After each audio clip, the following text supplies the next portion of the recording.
All right, so let's discuss what PAILs and RAILs are.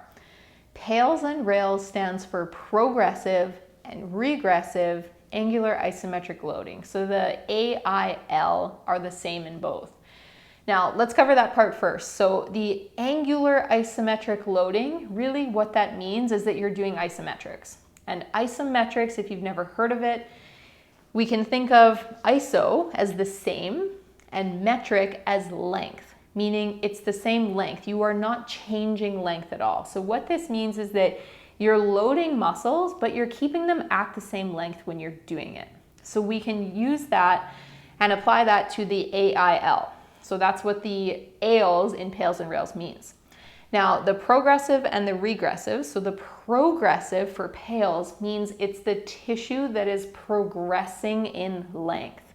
In other words, when you're stretching a muscle, it refers to the muscle that you're stretching and us taking the time to isometrically load it, meaning we keep it in that stretch and we start putting force through it in that lengthened state.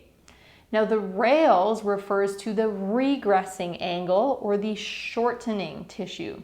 So whenever I pull one muscle into a stretch, there's a muscle on the other side of the joint that's getting put in a short position.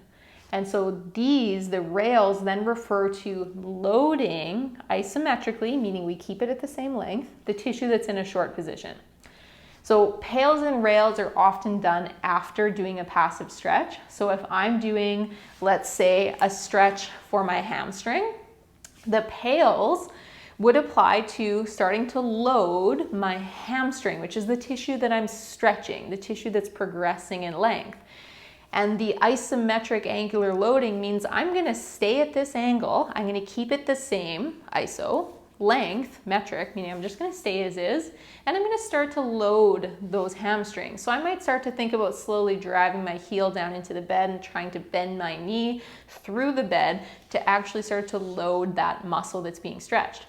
Now the RAILs refers to the tissue that's in a short position, which for me right now is my hip flexor. You can also think of it as the muscle that pulls you into that stretch. So if I were to try and get deeper into it, or I were going to try to maintain this position, that's going to be the tissue that I would squeeze. So here I'm now going to think about trying to get myself deeper into that stretch, and that's going to be loading the RAILs or the short tissue. So we do that after we've spent time in a passive stretch to help actually build strength and control in that range of motion in our attempts to improve our mobility. So we do our passive stretch for whatever length of time we're doing it for, and then we follow it with PAILs and RAILs. Now, often people convince PAILs and RAILs with PNF. If you've ever heard of PNF before, basically it's a fancy term for contract relax. So that would be, you're doing your hamstring stretch, you contract your hamstring, and then you relax and you have somebody take you a little bit further into a stretch. You have something or some way of getting deeper into the stretch. So you would just contract it and then relax, go a little bit deeper. And that's the extent of PNF. The difference between PAILs and RAILs is that with PNF stretching, you're basically bypassing your stretch reflex by contracting that tissue and then just relaxing to get deeper. But at no point do you actually train it there. So when we do PAILs and RAILs, it's repeated inputs. Basically, we gain a little bit more range, we train it. We gain a little bit more range, we train it. With PNF, you gain a little bit more range and then you walk away from it.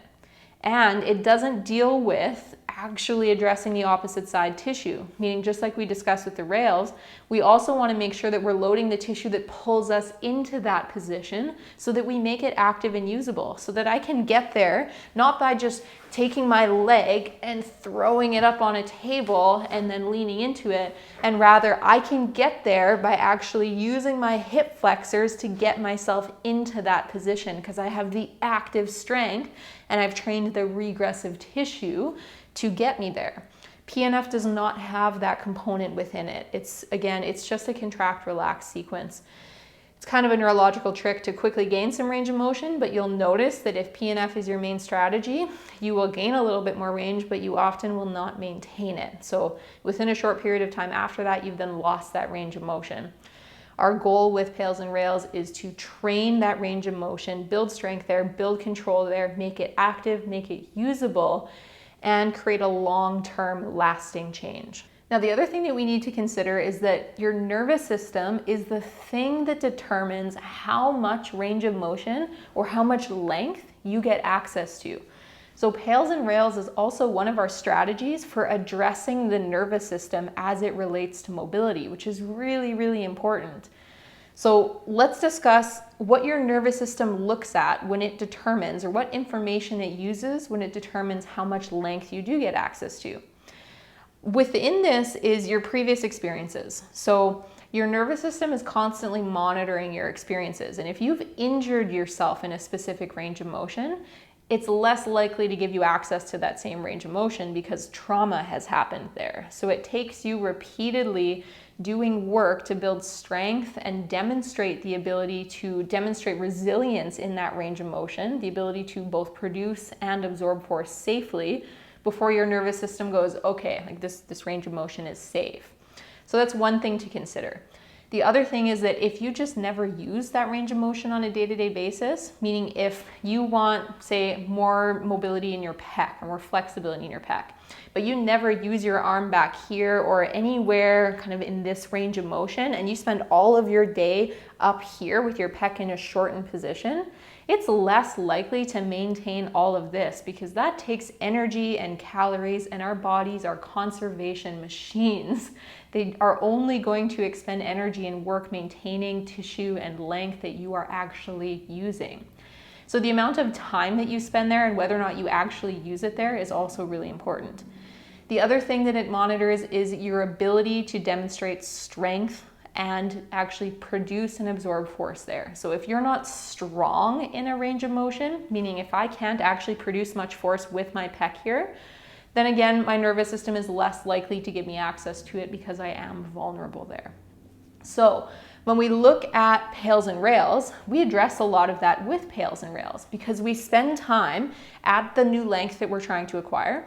We slowly and specifically start loading that tissue there in addition to the tissue that pulls us into that position, so that we then actually put force through the tissue and start to develop strength, develop control there. And so the nervous system starts to go, okay, like we can do something here. This is usable. So if you can train it without pain, without injury, then your nervous system goes, okay, this is safe. I'm using it, I'm spending time here. And I've got strength and control here. You won't get strength and control in one specific bout, but you repeatedly doing things like PAILs and RAILs over time then convinces the nervous system that you've got ownership over that range of motion. So we want to make sure that we address the nervous system, how it monitors our ranges of motion, and make sure that we check those boxes when we try to acquire more mobility. So hopefully that helps you understand what PAILs and RAILs are and why we do them and how they relate to mobility. If you have any other questions, just drop them in the comments below and I'll be happy to answer them for you. Whenever you watch one of my videos, make sure to check the description below the video because I'll always drop links to related videos, links to exercises that would go well with the one that you just finished watching, links to free mobility classes, ebooks, and to my ever-growing library of full-length training videos. Additionally, if you found this specific video helpful, please let me know by hitting the like button below, and that'll send me the message that you want to see more videos like this one. You can also subscribe to be notified when new videos like this one are available. And if there's something specific that you want to see a video on, just let me know in the comments below and we'll try and make that happen. Otherwise, take care and we'll see you in the next one.